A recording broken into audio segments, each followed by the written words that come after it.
ಕರಾವಳಿ ಜಿಲ್ಲೆಗಳಾದ ದಕ್ಷಿಣ ಕನ್ನಡ, ಉಡುಪಿ, ಉತ್ತರ ಕನ್ನಡ ಜಿಲ್ಲೆಗಳಲ್ಲಿ ಮಳೆಯ ಆರ್ಭಟ ಜೋರಿದ್ದು ಕಳೆದ 2 ದಿನದಿಂದಲೂ ಎಡಬಿಡದೆ ಸುರಿಯುತ್ತಿದೆ. ಇನ್ನೊಂದೆಡೆ ಕೇರಳದಲ್ಲಿ ಭಾರಿ ಮಳೆಯಾಗ್ತಾ ಇರುವ ಹಿನ್ನೆಲೆ ಕರ್ನಾಟಕದ ಡ್ಯಾಂಗಳಿಂದ ನೀರು ಬಿಟ್ಟಿದ್ದು ನಂಜನಗೂಡಿನಲ್ಲೂ ಪ್ರವಾಹ ಸ್ಥಿತಿ ಏರ್ಪಟ್ಟಿದೆ. ಈ ನಡುವೆ ಹವಾಮಾನ ಇಲಾಖೆ ಮತ್ತೆ ಅಲರ್ಟ್ ನೀಡಿದೆ. ಕರಾವಳಿ ಜಿಲ್ಲೆಗಳಾದ ದಕ್ಷಿಣ ಕನ್ನಡ, ಉತ್ತರ ಕನ್ನಡ ಹಾಗೂ ಉಡುಪಿ ಜಿಲ್ಲೆಗಳಿಗೆ ರೆಡ್ ಅಲರ್ಟ್ ಮುನ್ಸೂಚನೆ ಇದ್ದು ಅತಿ ಭಾರಿ ಮಳೆಯಾಗುವ ಸಾಧ್ಯತೆ ಇದೆ. ಆಗಸ್ಟ್ 2ರಂದು ಆರೆಂಜ್ ಅಲರ್ಟ್, ಆಗಸ್ಟ್ 3 ಮತ್ತು 4ರಂದು ಯೆಲ್ಲೋ ಅಲರ್ಟ್ ನೀಡಲಾಗಿದೆ.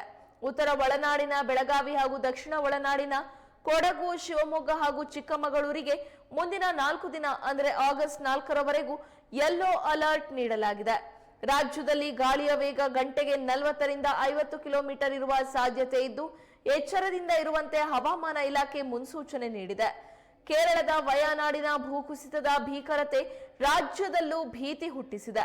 ಕರಾವಳಿ ಜಿಲ್ಲೆಗಳಲ್ಲಿ ನಿರಂತರ ಮಳೆಯ ಹಿನ್ನೆಲೆ ಈಗಾಗಲೇ ಗುಡ್ಡ ಕುಸಿತದ ಅವಘಡಗಳು ಸಂಭವಿಸಿದ್ದು ಗುಡ್ಡ ಪ್ರದೇಶದಲ್ಲಿ ವಾಸಿಸುವ ಜನರು ಎಚ್ಚರದಿಂದ ಇರುವಂತೆ ತಿಳಿಸಿದೆ.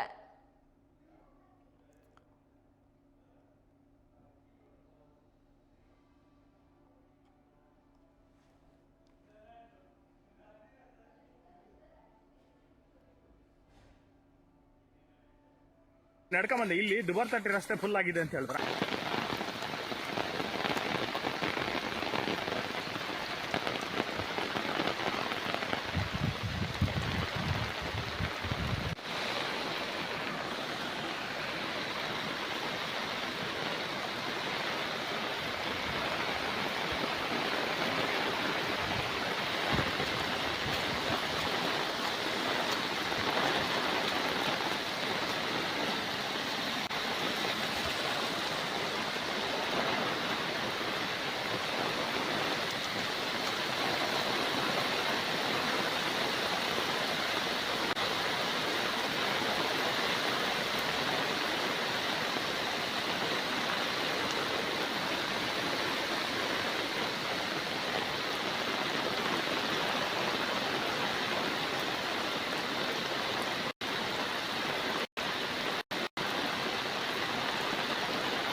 ಹಲೋ, ಹೌದು ಅದೇ ಆಚೆ ಕಡೆ ಅಲ್ಲಿ ಬೆಳಗ್ಗೆ ಬರ್ತಾನೆ ನೋಡಿದೆ ನಾನು. ಬೆಳಗ್ಗೆ ಅಲ್ಲೂ ಕೂಡ ಫುಲ್ ಆಗಿದೆ. ಅಲ್ಲಿ ನಡ್ಕೊಂಬಂದೆ ಇಲ್ಲಿ ದುಬಾರ್ ತಟ್ಟಿ ರಸ್ತೆ ಫುಲ್ ಆಗಿದೆ ಅಂತ ಹೇಳಿದ್ರ. ಒಂಚೂರು ನೋಡ್ಕೊಂಬ. ಇದು ಭಾರಿ ವರ್ಷದ ನಂತರ ಹೀಗೆ ಆಗ್ತಾ ಇದೆ. ಭಾರಿ ವರ್ಷ ಆಗಿತ್ತಲ್ಲ. ಬೆಳಗ್ಗೆ ಒಂದ್ಸರಿ ಸಿಡ್ಲು ಬಂದು ಗುಡುಗು ಅಲ್ಲೂ ಫುಲ್ ಆಗಿದೆಲ್ಲ. ಹೌದೌದು. ಅಲ್ಲ ಅಲ್ಲಿಂದ ನಮ್ಮನೆಯಿಂದಾನೆ ಆ ಮೇಲ್ಗಡೆ ಹತ್ಬಿಟ್ಟಿದೆ. ಇಲ್ಲಿ ಬ್ಯಾಂಕಿಂದ ಎಲ್ಲ ಕಡೆ ಬಂದಿದೆ. ಕರಾವಳಿ ಜಿಲ್ಲೆಗಳಾದ ದಕ್ಷಿಣ ಕನ್ನಡ, ಉಡುಪಿ, ಉತ್ತರ ಕನ್ನಡ ಜಿಲ್ಲೆಗಳಲ್ಲಿ ಮಳೆಯ ಆರ್ಭಟ ಜೋರಿದ್ದು ಕಳೆದ 2 ದಿನದಿಂದಲೂ ಎಡೆಬಿಡದೆ ಸುರಿಯುತ್ತಿದೆ. ಇನ್ನೊಂದೆಡೆ ಕೇರಳದಲ್ಲಿ ಭಾರಿ ಮಳೆಯಾಗ್ತಾ ಇರುವ ಹಿನ್ನೆಲೆ ಕರ್ನಾಟಕದ ಡ್ಯಾಂಗಳಿಂದ ನೀರು ಬಿಟ್ಟಿದ್ದು ನಂಜನಗೂಡಿನಲ್ಲೂ ಪ್ರವಾಹ ಸ್ಥಿತಿ ಏರ್ಪಟ್ಟಿದೆ. ಈ ನಡುವೆ ಹವಾಮಾನ ಇಲಾಖೆ ಮತ್ತೆ ಅಲರ್ಟ್ ನೀಡಿದೆ.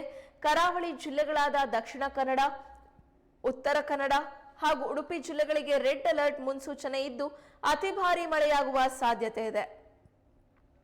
ಆಗಸ್ಟ್ 2ರಂದು ಆರೆಂಜ್ ಅಲರ್ಟ್, ಆಗಸ್ಟ್ 3 ಹಾಗೂ 4ರಂದು ಯೆಲ್ಲೋ ಅಲರ್ಟ್ ನೀಡಲಾಗಿದೆ. ಉತ್ತರ ಒಳನಾಡಿನ ಬೆಳಗಾವಿ ಹಾಗೂ ದಕ್ಷಿಣ ಒಳನಾಡಿನ ಕೊಡಗು, ಶಿವಮೊಗ್ಗ, ಚಿಕ್ಕಮಗಳೂರಿಗೆ ಮುಂದಿನ 4 ದಿನ ಅಂದರೆ ಆಗಸ್ಟ್ 4ರವರೆಗೂ ಯೆಲ್ಲೋ ಅಲರ್ಟ್ ನೀಡಲಾಗಿದೆ. ರಾಜ್ಯದಲ್ಲಿ ಗಾಳಿಯ ವೇಗ ಗಂಟೆಗೆ 40ರಿಂದ 50 ಕಿಲೋಮೀಟರ್ ಇರುವ ಸಾಧ್ಯತೆ ಇದ್ದು ಎಚ್ಚರದಿಂದ ಇರುವಂತೆ ಹವಾಮಾನ ಇಲಾಖೆ ಮುನ್ಸೂಚನೆ ನೀಡಿದೆ. ಕೇರಳದ ವಯನಾಡಿನ ಭೂಕುಸಿತದ ಭೀಕರತೆ ರಾಜ್ಯದಲ್ಲೂ ಭೀತಿ ಹುಟ್ಟಿಸಿದೆ. ಕರಾವಳಿ ಜಿಲ್ಲೆಗಳಲ್ಲಿ ನಿರಂತರ ಮಳೆಯ ಹಿನ್ನೆಲೆ ಈಗಾಗಲೇ ಗುಡ್ಡ ಕುಸಿತದ ಅವಘಡಗಳು ಸಂಭವಿಸಿದ್ದು ಗುಡ್ಡ ಪ್ರದೇಶದಲ್ಲಿ ವಾಸಿಸುವ ಜನರು ಎಚ್ಚರದಿಂದ ಇರುವಂತೆ ತಿಳಿಸಿದೆ.